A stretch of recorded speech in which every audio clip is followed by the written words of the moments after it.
Lorsque les soldats sont venus arrêter mon fils dans le jardin des Oliviers, je me trouvais à quelques mètres de là.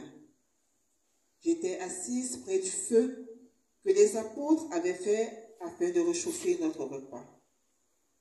Je me suis précipitée vers eux. J'ai trébuché contre une grosse pierre qui se trouvait là et suis tombée. 2 soldats m'ont regardé en riant. Je me suis relevée et ai demandé aux soldats d'être moins brutaux, car ils avaient attaché des chaînes aux pieds et aux mains de mon fils. Le regard de l'un d'entre eux m'a donné froid dans le dos, parce que non contents de l'avoir enchaîné, ils ont attaché une corde que mon fils portait autour de la ceinture au flanc d'un cheval. Ils ont ensuite frappé le cheval qui a commencé à galoper, entraînant devant lui, derrière lui, mon fils sur plus de 100 mètres.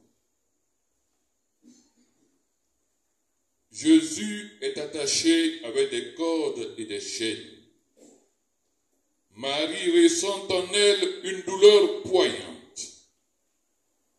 Elle fredonne pendant que les soldats amènent Jésus. Et cela la réconforte et lui fait oublier sa douleur. Elle implore la clémence de Dieu pour son fils. En suivant les soldats, elle tombe plusieurs fois, se retrouvant face contre terre.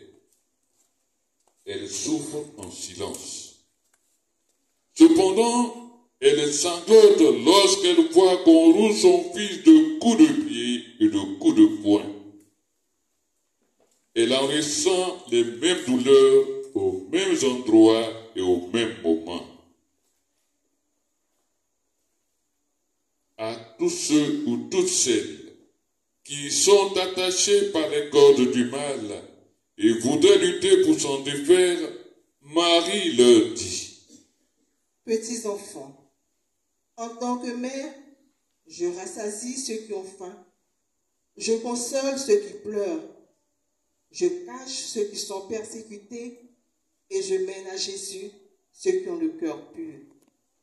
Que tout cela vienne se réfugier sous mon manteau de miséricorde afin que je les prenne par la main et les conduise sur la route du crucifié.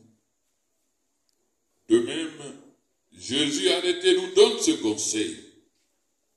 Enfants de ma mère, sur votre continent, l'ère de Marie est arrivée. Et c'est entre ses mains et avec la permission du Père que j'ai déposé le continent africain et plus spécialement votre pays, la Côte d'Ivoire. Marie est le canal de toute grâce. Elle est la médiatrice entre vous et moi. Notre Père,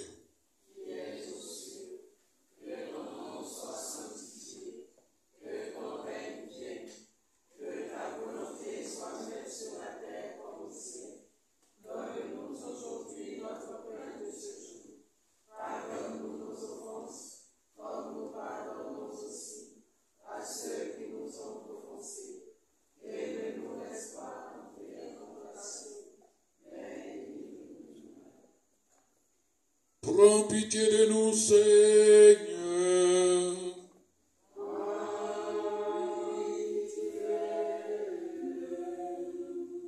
Que par la miséricorde de Dieu, les âmes des fidèles de feu reposent en paix.